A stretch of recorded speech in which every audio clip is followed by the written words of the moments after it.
Hello there, you Awakening Wonders. Thanks for joining us for a whole new year. It's 2025. It's a new schedule for us. We're saying goodbye to a lot of people this year. We're saying goodbye to Kamala Harris. We're saying goodbye to Joe Biden. We're saying hello to Facebook because Facebook won't be censoring political content. And we now know that fact checkers were just another word for censors. They weren't checking facts. They were censoring inconvenient information. Let me know in the comments and chat if we can ever forgive Mark Zuckerberg for that. Someone should fact check the way that the syllables of his name roll off of the tongue. We're going to be talking to Lara Logan a little later on the show about January 6th. And now, with our 4 days a week schedule, we're providing additional content on Rumble Premium. Don't worry, if you're an Awaken Wonder on Locals, you still get everything there, but if you are a member on Rumble Premium, you also get access to all sorts of other Rumble content creators content in addition to an ad-free service. We've got Lara Logan coming up later talking about January 6th. We've got Rob Schneider coming on the show on Thursday. And tomorrow, if you are a Rumble Premium subscriber and a Locals member, I'll be talking to the creator of The Chosen, Dallas Jenkins, who tells me that he and his wife predicted my coming to faith. It's going to be an extraordinary conversation. We'll talk about the relevance of Christianity in contemporary culture and what appears to be a Christian revival and the likely shape of Christianity in the new formation of the coming government. So that's me and Dallas Jenkins tomorrow. Certainly a Christian revival seems to have taken hold in Five Guys. Have a look at this. I just wondered, I can't see it on the menu, but where do I get the Five Guys from? The Five Guys. I didn't know if there was like a special room where you can take me out back. No, I don't think that's happening. What about after your shift? I mean, I'd want to give you, a good rating. I'm a Christian man and I'm saving myself to marriage. I'm asking for what's on the menu, that's all. Genuinely, I feel like I'm doing it right now. I can hand you a menu if you want. Are you on it? No, I'm not. Oh, that's a shame. It's just, that's really English, isn't it? While my country appears to be falling apart, while the Labour government is in disarray, while the grooming gang scandals fracture the nation, at least people have some moral fortitude when propositioned in a fast food restaurant. That's pretty encouraging. It's a new year, but some things simply haven't changed. Dozens of Congress folk are still beating the stock market. You're still better off just copying Nancy Pelosi rather than getting financial advice from global professionals. Now it's time for our main story. Our content will once again be back on Facebook. We've got to assume that there will still be some fact-checking, which we now know is a synonym for censoring. Meta says that fact-checkers were the problem. Fact-checkers rule that to be false. So let's have a look now at what the Facebook fact-checking was about. Are we at the beginning of a new era when it comes to censorship and communication? What does it mean now that Dana White is on the board at Meta? What does it mean now that fact-checking is being revealed to be what many of us suspected it always was? Censorship and control. Let's have a look at this article. Mark Zuckerberg has a new message, this time with a promise to restore free expression across Meta's platforms. With a new plan to phase out third-party fact-checkers and replace them with a community-driven system, Zuckerberg says he's putting the power back in the hands of users, a bit like community notes over on X. Whether this marks a genuine philosophical shift or a shrewd PR move remains for the public to decide. After years of fumbling content moderation, alienating users and infuriating people worldwide, Meta is desperate to rebrand. But beneath the veneer of reform, it will likely be hard for many to shake the feeling that this is just another well-polished PR maneuver. Meta's fact-checking program, introduced in the wake of the 2016 election to combat misinformation, became a lightning rod for criticism. The idea was simple: enlist third-party experts to separate facts from fiction. The execution, well, let's just say it left a lot to be desired. For a company that spent the last few years bending over backwards to appease the Biden administration, the pivot is stark. Gone are the days of aggressive content moderation aimed at stifling misinformation about COVID-19 or election integrity. A noble sentiment if you ignore Meta's cozy relationship with those very same regimes whenever it's convenient. But there's history here. Meta's decision to ban then President Donald Trump in January 2021 was more than an act of content moderation. It was a seismic event in the digital age's ongoing battle over free speech and platform power. Coming in the aftermath of the January 6th Capitol riot, Facebook's decision to bar Trump from its platform marked the first time a sitting US president was silenced by a social media giant.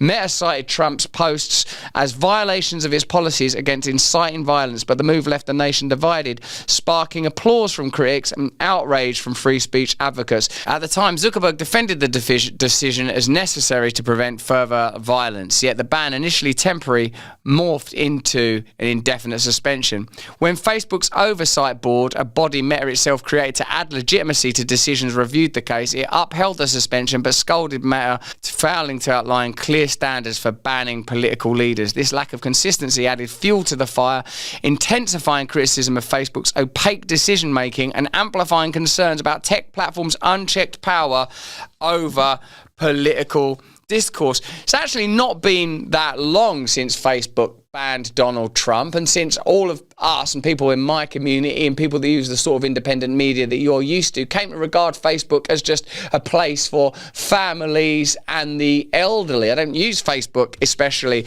anymore. So let me know in the comments and chat, do you see this as a rebranding exercise, or do you see this as a return to integrity? Hey everyone. Let's see Mark Zuckerberg himself addressing these issues, and let's try to determine the following. Is it just that Meta's an international big tech platform and will do what is financially expedient? Is it that we're experiencing a seismic political shift around the world? Is it that Mark Zuckerberg has had some radical change of heart?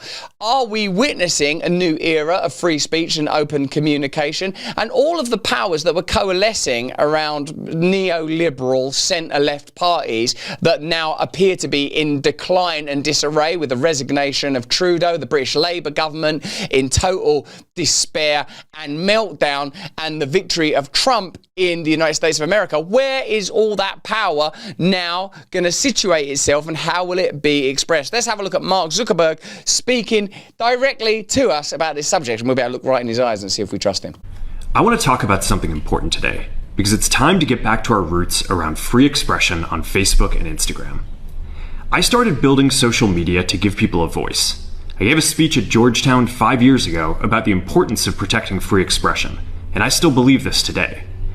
But a lot has happened over the last several years. There's been widespread debate about potential harms from online content. Governments and legacy media have pushed to censor more and more. A lot of this is clearly political, but there's also a lot of legitimately bad stuff out there. Drugs, terrorism, child exploitation.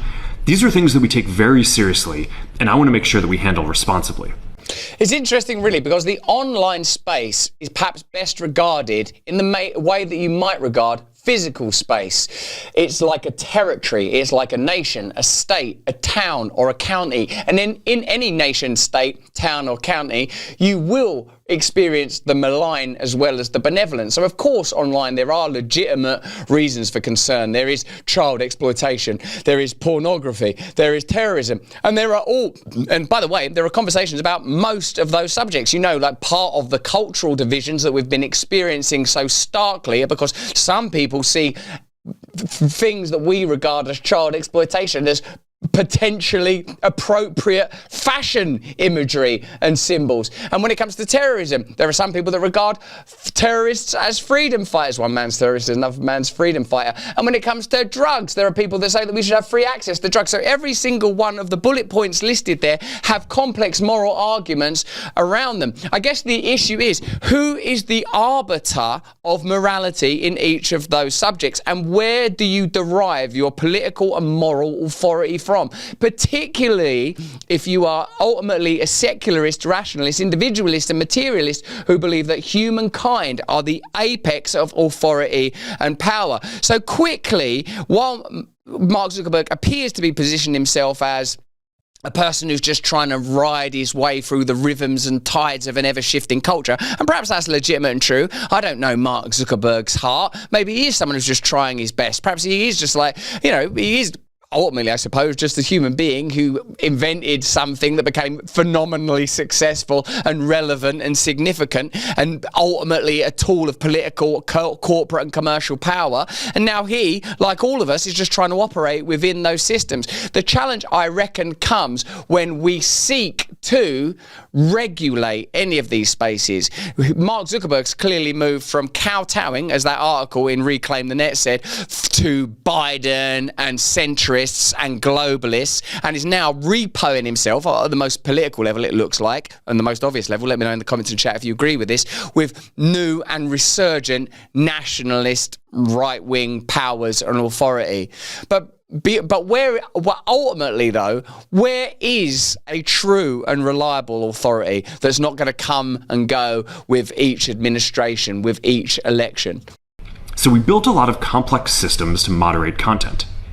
But the problem with complex systems is they make mistakes. Even if they accidentally censor just 1% of posts, that's millions of people. That was never the issue, wasn't it? The issue was never that they might accidentally censor 1% of posts. It was deliberately censoring people. It was deliberately censoring people that were talking about vaccine harms. It was controlling the conversation around COVID. It was censoring ultimately all political material. Do you remember the day when Instagram just flicked the switch where it said, "Oh, unless you flick this switch, you won't see any political content"? That's very different, actually, from what Mark Zuckerberg is describing. Complex systems might inadvertently cause censorship. It was a deliberate choice to censor. Yeah, this is brilliant. This is, so let me know what you think in the comments. But I see this as an aggressive rebrand, as their recognition that, oh my God, it hasn't worked. This experiment, this move towards globalism and totalitarianism under the auspices of care and concern, which reached its apex and zenith in the COVID-19 era, where if you look at it just as a sort of a simple template, oh no, there's a really dangerous situation, we have to protect you, therefore take this medicine, stay inside your home, wear that mask, stay 6 feet apart, don't you look at that news, we're censoring that information, don't listen to Joe Rogan. That has failed. It's failed. It's over. And now, obviously, there are attempts to malign the voices that support this kind of liberty and this kind of free speech, which, by the way, does have complex components to it. And we've reached a point where it's just too many mistakes and too much censorship. The recent elections also feel like a cultural tipping point towards once again prioritizing speech. So we're going to get back to our roots and focus on reducing mistakes. I mean, that's pretty amazing, isn't it? The recent election seems to suggest that people don't like this anymore, and the people that do like it aren't in positions to grant big contracts. Simplifying our policies and restoring free expression on our platforms. The rest of the show will be streamed exclusively on Rumble. Click the link in the description and join us there for the rest of the show.